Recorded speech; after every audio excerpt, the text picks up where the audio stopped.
I am coming to you today from upstairs in our children's wing here at Beersheba. And the reason that I'm doing this in this location, and also the reason that I'm coming to you in the middle of the day instead of Wednesday night like I usually do, is because tonight our children's program is going to be coming to you online. And so I want to be watching that, and I want to just give everybody the opportunity to watch that, and just putting in a little plug for that here.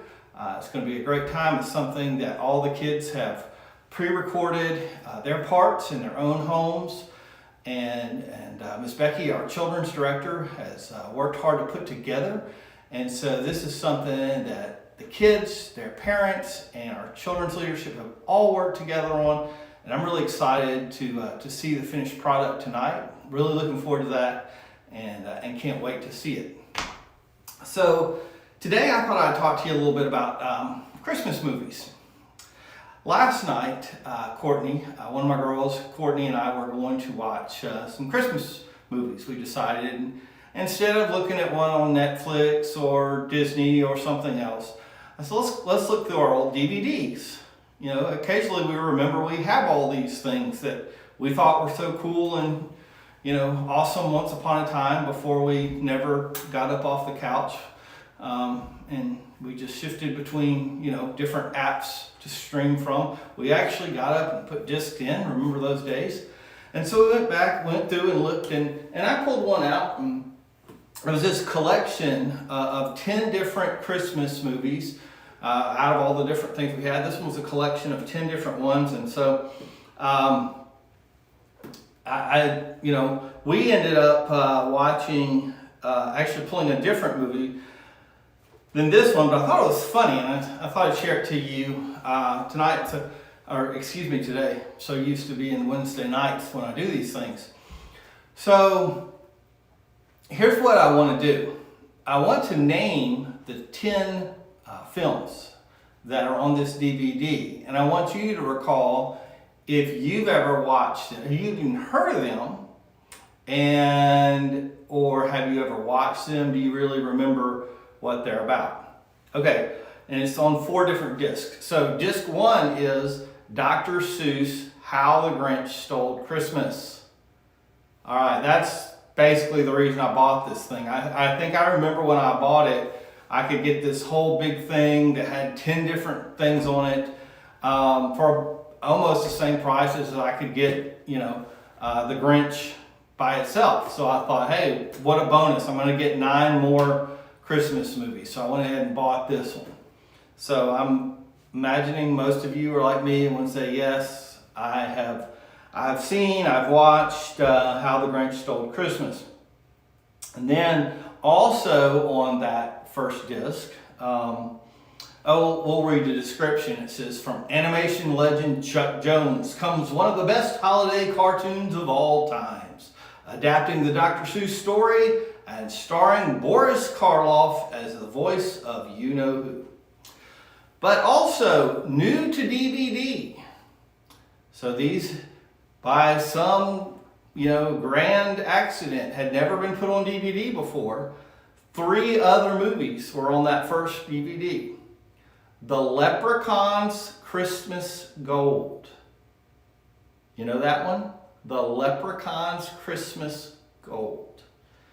I'm afraid I never watched that one as a child. Pinocchio's Christmas. I watched Pinocchio as a child. Pinocchio's Christmas, though. Did you ever watch that one? You ever heard of that one? And the 4th one on that disc is The Stingiest Man in Town. The Stingiest Man in Town. Okay, moving on to disc number 2. The Year Without a Santa Claus Deluxe Edition. When Santa decides to retire one Christmas, Mrs. Claus takes action. Good old Mrs. Claus. Baby New Year is missing, and a certain red-nosed reindeer leads the search.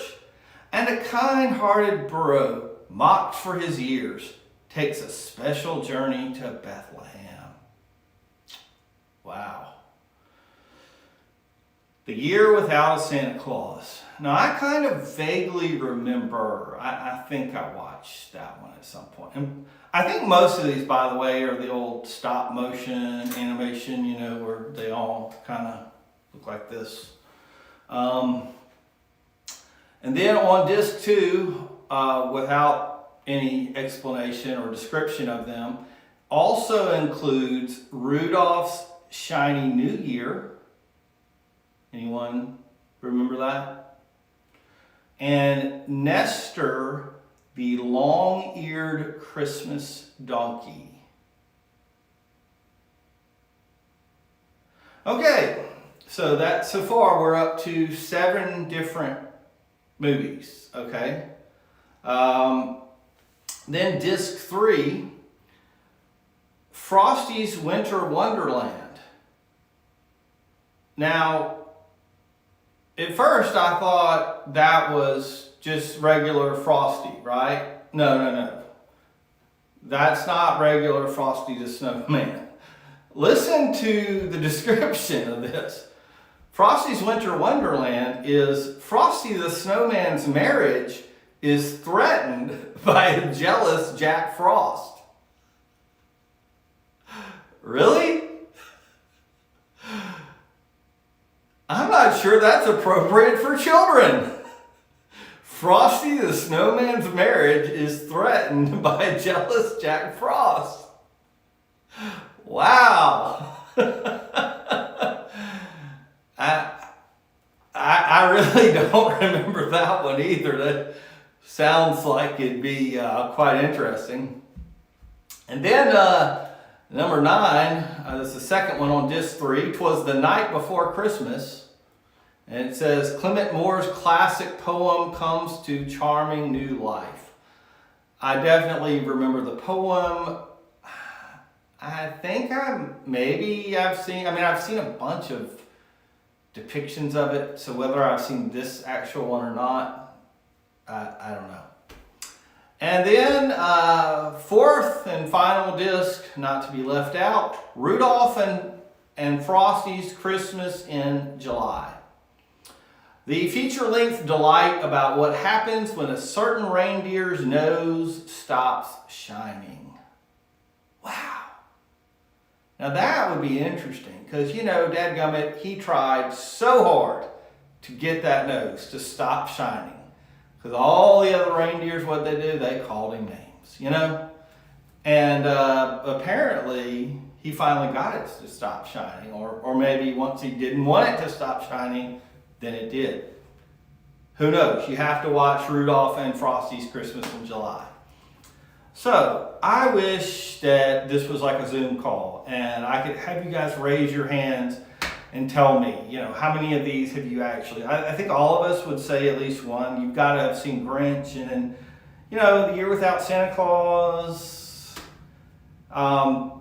Really, you guys have to comment if you've seen, you have to let me know. If any of you have seen at least 5 or more of these, you've got to let me know. I will be shocked. Now, here's why I wanted to share all this. It's not completely random. There is a point behind this. The front of this collection says 10 holiday favorites, and it also says classic Christmas favorites. And I want to say 10 holiday favorites? Whose favorites? The people who own the copyright, who wanted to sell the DVD and you know, get the residuals? Who would call these a classic? I'm not talking about the Grinch, but the rest of them. Maybe 2 or 3 others fit into that. We are stretching, beyond the bounds to fit that into the definition of favorites or classics. But we do a whole lot of stretching at this time of the year. Just like I picked this up and a lot of people picked this up because we said, wow, 10 favorites, 10 classics, what a deal. The world stretches the truth an awful lot. It calls out to us, tells us all sorts of things to try to get our attention. You know, God's Word has quite a bit to say about that. In Isaiah chapter 5, verse 20, the Lord says, "Woe to those who call evil good and good evil, who put darkness for light and light for darkness, who put bitter for sweet and sweet for bitter."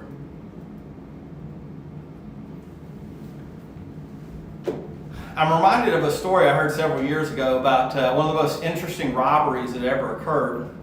Thieves broke into a jewelry store, stayed in there several minutes, did their work, and then left the store, taking absolutely nothing with them. What they did instead during their time was to switch the price tags. And this went unnoticed. They were undetected. They did not set off any alarms at all. And so the next day, not only the thieves, but many other customers would come into the store. Now the thieves knew what they were doing, but the other customers didn't. And so all day long, priceless, or high priced at least, pieces of jewelry were being bought at very low prices because the tags had been switched. On the other hand, jewelry that was worthless, really, or that was just cheap old costume jewelry, was going out the door. People thought, "Oh, look at the price. Isn't this pretty? Isn't this amazing?" And until the senior jeweler came into the store who was really inspecting and really realized the value, the regular clerks didn't realize, they didn't know the stock and the value, and this stuff was going out the door left and right. Everything was out of whack. Everything was disproportionate, out of its proper value, because all the price tags had been switched. You know what? That is Satan's favorite strategy, to switch the price tags in this world. Satan can't physically walk in and steal your joy. But what he can do, he can tempt and trick you into valuing material things rather than eternal things. And in doing so, when you fall into greed and into jealousy, into short-sightedly choosing the things of this world, all of a sudden you become very discontent and you lose your joy. And for all practical terms, he stole it. Just like those thieves who went in and paid a few dollars to purchase a very valuable piece of jewelry. And he may not steal your children or your grandchildren away, literally, but he can steal them as he tricks and fools, and their value system that they're around has changed. And if they're not able to pick up, if you're not able to transfer the way of godly understanding and teaching to them. See, that's what he loves to do. He loves to switch the price tags. He loves to use his influence. And he loves to get others. He loves to enable people. His influence in this world is to... It's just funny that we have a big thing now called influencers on social media, but there's always been influencers. Long before social media ever existed, there's always been people who influenced, people who caused others, directed or led others in certain directions. And Satan loves to get leaders. He loves to get influencers and get their values mixed up. And so they will in turn help others' values get mixed up. we need to be sure that our values are in the right place and that we are following godly values and that we are helping others, that we are leading others in the right direction by our example and by our words. So let's read that verse one more time. Woe to those, and when he says woe, it's like, wow, look out. Because God's judgment, that is, God's rebuke, is coming toward you. Woe to those who call evil good and good evil, who put darkness for light and light for darkness, who put bitter for sweet and sweet for bitter.